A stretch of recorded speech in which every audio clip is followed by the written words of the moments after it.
Hi, I'm Morgan. Welcome to Way of Living podcast, where you will hear empowering women talking about how you shouldn't feel stuck in an unfulfilling career and how to follow your dreams. Life is short, live it to the fullest, and I hope you will feel inspired by their stories. Do you think launching a business during the COVID-19 pandemic is either crazy or impossible, or even both? Well, I found a few courageous women who did just that, and Carly Latterman is one of them. After spending 10 years in a company she loved, but not using her degree in textiles, specialized in knitting actually, and being pregnant with her first child, Carly resigned before her maternity leave was even finished. What she didn't plan was that the whole world was going to shut down because of coronavirus. In this episode, we talk about plans. We actually had to refocus on the subject, and we also talk about how she used the lockdown as an advantage to create and how Knttd, her business, is doing after 2 months. Hi Carly, how are you? Hi, I'm good, thank you. You? Great. It's nice to chat with you. Welcome to the podcast. Thank you for having me. So at the beginning, I always ask my interviewees to introduce themselves. So I'd like to know who is Carly and what you do. So I'm Carly, I'm from South East London, and I set up a business a couple of months ago, and I make plant hangers and plant pots for all those plant addicts out there like myself. Like me too. I'm looking for new plot hangers actually, because I bought this pearl, I don't know how you call this, but pearl plants. It's like a plant that falls into like little pearls. Yeah, So cute. I can't remember the name of it now. They look like little peas. Yeah, I think it's the pearl plant, but anyway. Yes. Yeah, I love plants. I have a lot in my house. I just came back from holidays as well, and no one came to water my plants. It's all my own fault. I didn't ask anyone. So I came home and one of my little tree is completely dry and I'm trying to save it. So anyway, that's not the conversation. We're not to talk about That's the problem with plant addicts. We just start talking about plants all day. I need to try to keep my focus. Okay, so you founded Knttd, which is so you crochet pot hangers and plant pots. Yep. And you created this business right into the pandemic. Yes, really, really bad timing. What bad timing? It could be good. It could be good. All good timing. It's a double-edged sword, to be fair, because had I not done it, I think I would have been tearing my hair out right now, like without having some sort of creative outlet. So I'm glad I did it when I did, even though it was bad timing. Yeah, I think that's the thing. A lot of people actually took on some hobbies or new hobbies, but the thing is that you had already yours and you made it into a business, which is good. So actually, you told me off camera that you were pregnant with your first child and you went into your maternity leave. Yeah, but you thought already of not coming back. Yeah, I knew that the job that I was doing wasn't my passion. I loved the people. It was a great job. I was doing really well, but it just wasn't fulfilling that creative part of my life that I trained in. So I went to university and I studied textiles. I specialised in knitting and I graduated, and then life happened and I got a job in an office, and then 10 years later I'm still in that company and doing that job. So I just needed to find my creative outlet. So that's how it started. Yeah, because so you studied knitting, so you studied textile, but you specialized in knitting. Yeah. So that's actually kind of sad that you didn't go into what you actually love doing for your job. Yes. How did you think, once you're pregnant? Because I know a lot of women out there, once we become parents or when we're pregnant, we think so differently about our lives. So what made you think, okay, I'm going to quit my job, not come back from my maternity leave and actually do something I am passionate about? Yeah, I think it was also to do with the flexibility as well, of being my own boss, and being able to work around my son, but also sort of had that time to reflect on what was important, and being creative has always been important to me, and I had regrets about not doing it earlier. So it was just kind of the time, it felt like at the time to do that and move on with my life and find that passion again. When was your maternity leave supposed to end? I was due to go back in the May, so beginning of May this year, 2020. And did you let your boss know already when the pandemic arrived? Did you let him know already that you were not coming back? I actually set the wheels in motion before COVID was ever a thing. So I kind of said that I wasn't going to come back and I was going to start my own business. So I'd already kind of resigned, and then Corona became a thing in our lives. And I was like, oh, what have I done? Yeah, how did you feel? It was really tough, because it was like, have I done the wrong thing? Like, I've lost that security, because obviously no one knew what was going on. So yeah, it was really tough, because I just kind of always had that structure, and then all of a sudden I'm like, oh, I'm doing this on my own, and everybody's going crazy, and are people actually going to buy, because everyone was worried about their money. And yeah, it was a tough time starting out. Did you still, like, it's a personal question, so you don't have to answer, but did you still receive your maternity allowance? I was already out of that, because I was lucky enough to take off a long time. So I was already out of my maternity allowance. So I didn't, it was no detriment to me. So you studied textile, you studied knitting, you didn't do it for 10 years, but one day you decide, yes, that's my day, that's my year. How did you think, okay, I'm going to make plant hangers? Because I know you're a plant lover, but it's funny to think about your love for knitting and your love for plant and to put them together. How does this come up? So it was Valentine's Day, and I was thinking about what to give my partner. And so I was like, seeing all these things in the shops, I was like, I can make that. I know how to do that. So I was just like, let me make a plant hanger for him for Valentine's Day. So that's how it started. And then he was like, oh, you make these? Like, they're not from a shop. I was like, and so it was just like, okay, this could actually be a business. Yeah, like, so then I was like, okay, maybe there's a little bit of a market there for me. So I started looking into it, and I was like, oh, well, I could do this. Like, people want these things. So I started out with the plant hangers, and then I branched into naturally to plant pots. So that's how that kind of...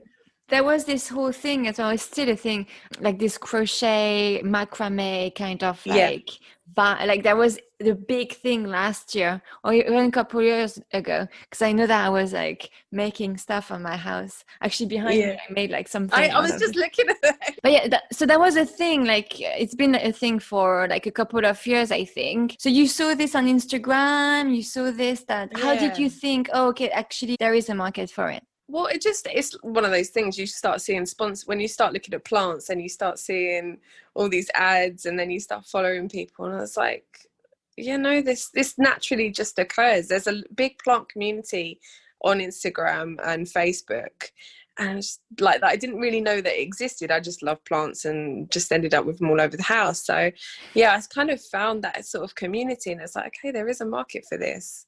Let me explore it. So when you offered this beautiful plant hanger to your partner and you thought, oh, maybe I could create a business out of this, how long did it take from making this creation to actually starting? I started the business officially sort of in the April. I launched beginning of April. So it took only like a couple of months. Yeah, I just literally just went with it. So you didn't do any business plan, you didn't do any like market research, you just went... No, I just went, I just did it.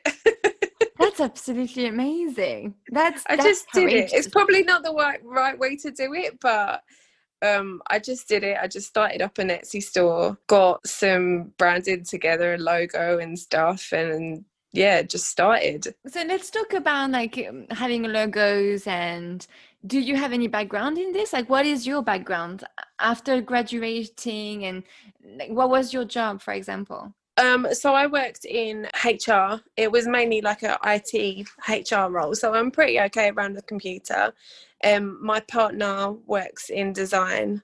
So I'm quite lucky that I've got that as well. Trying to do a lot of the graphics and the branding stuff on my own and the photography, because it's super expensive to outsource these things. Yeah, Super expensive. so you're trying to wear every hat, because obviously you're the one creating everything. Yeah. Do you create per orders? Like, do people ask you for something particular, or do In the you just... beginning, they did. I found that quite stressful, because I kind of was like, would get an order and then like, oh my God, I've got to make it right now, and I got to post it tomorrow. So just because that's my character, I'm just used to just doing stuff just to get it done. But the other stuff, I've actually started making stuff in advance. And yeah, it's working much better. And I was doing custom orders for people, and then that was stressing me out, because then I want it to be perfect, and that was I've changed the way that I'm doing my business, and just making stuff in advance now, especially the lead up to Christmas. I can't believe I'm even saying Christmas. Yeah, well, you're a business owner now. You have to I know, think way it's ahead. crazy. I know, it's crazy. What's your marketing strategies? Because I see that you're really on your Instagram. Your Instagram is great, and you're on it. Yeah. Is it the only place you sell? Like, can you talk about how you market your products? So so social media, I do have I am on Etsy. I'm building my website at the moment, but like 90% of my customers come from social media. So it works for some people, it works for me. So I've got a nice little following on there, and I've also just joined a market community called Pedal.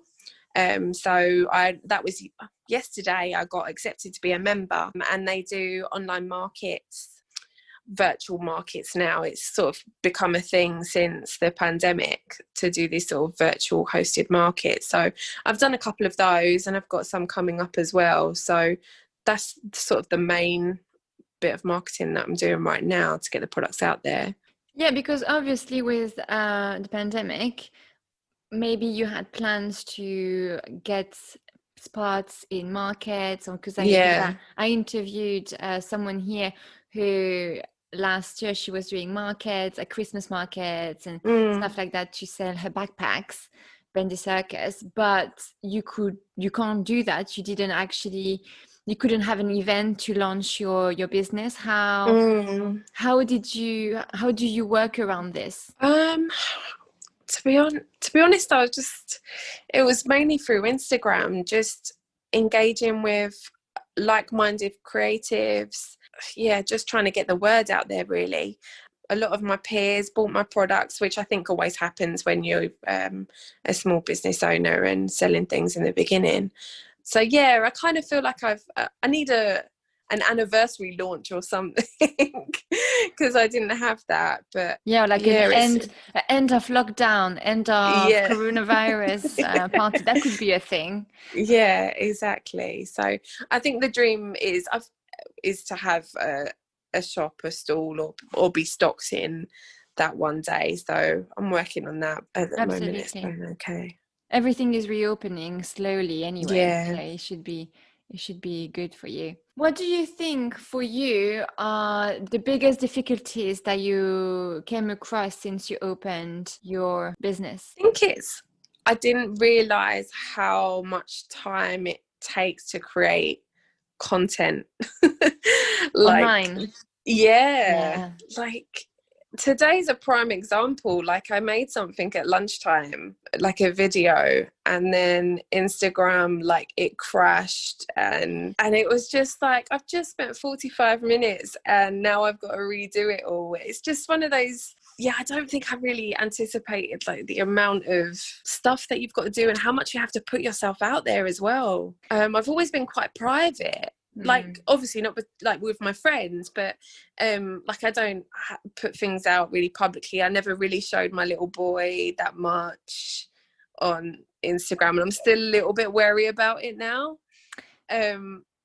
Yeah, I think then I had this conversation with a family member a few days ago, because I was saying that I found it difficult for me to put myself out there, which is kind of funny because I make videos and I make podcasts, but showing my face, like I did today, I made like a little video on Instagram saying, hey, give me some reviews. And I actually created that video so many times before I was like, stop, it's not going to be perfect. No one cares how you look, how your hair is falling. And my family member was telling me that it needs to be this way. People will criticize you anyway, and you should just put yourself out there, and there is no other way. No one on Instagram is successful by hiding. It's just, it's not possible. But then I think because you're quite new at this social media world, I think you're gonna find your ways and find like little tricks to not have Instagram crash and have like some other software to do this for you. And otherwise you would just like bang your head against the walls. But it takes a lot of time and it takes a lot of courage. But I think you have this already, the courage. You just launch your business. I'm getting there. It's just daunting when you're just not used to doing these sorts of things. And just sat behind a desk, like behind a phone, not talking to anyone face to face, really. And then you've got to like you don't have to, but it feels like to be successful, you have to share who you are for people to buy from you. Yeah. Because they're buying from you. So especially on Instagram, it's like a whole community. So you're doing something completely new. Before you were working in IT, and so it's just changing your whole life. I always ask a question about success and how, because I feel like success is such a broad word and it means so many different things to different people. Obviously, I'm not going to ask you if you feel successful for like your business Knttd, which is only like a couple of months old. But what are your views on success, and how do you see your success in the future? Well, every day I have little successes, I guess, because, I text my mum earlier. I was like, oh my God, I got onto another market. And it was one that I really wanted to be on. So that, for me, those little wins right now is a great achievement and a real success for me. If I think about success in the future, I think it's that this is my continued lifestyle, that this business will support me and the family, that I am happy doing it and I don't feel like it's work. I think that is what my idea of my successful business will be, that it will be profitable and I will be still happy doing it every day. Where do you see your business in like next year? For its first birthday, where do you wish to see your business?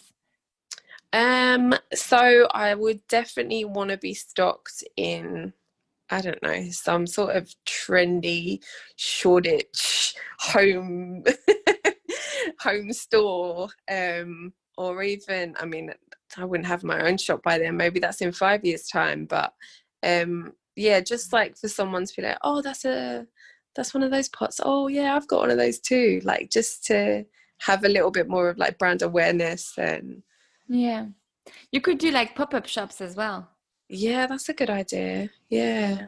I think that's a great way to see as well if you would like to be like a shop owner at some point. Yeah. And to see like which areas. I think those pop-up shops are very good for people who don't really know which area they want to open their first shop, because it's a big commitment when you open your first of course store. But well, I think that's it. It was really great talking to you. Yeah, thank you. Thanks for having me. Well, you're welcome, and I wish you all the best, and hopefully hopefully next year for your first birthday I interview you again to see where you are. Yeah, good idea. Well, thank you so much, and have a good day. Bye. Voila, that's the end of this episode, and I want to thank Carly for telling her story. Please share it on your social media, and it might reach someone who will feel inspired to follow their dream, no matter what crazy pandemic we're in. Don't forget, Life is short and live it to the fullest.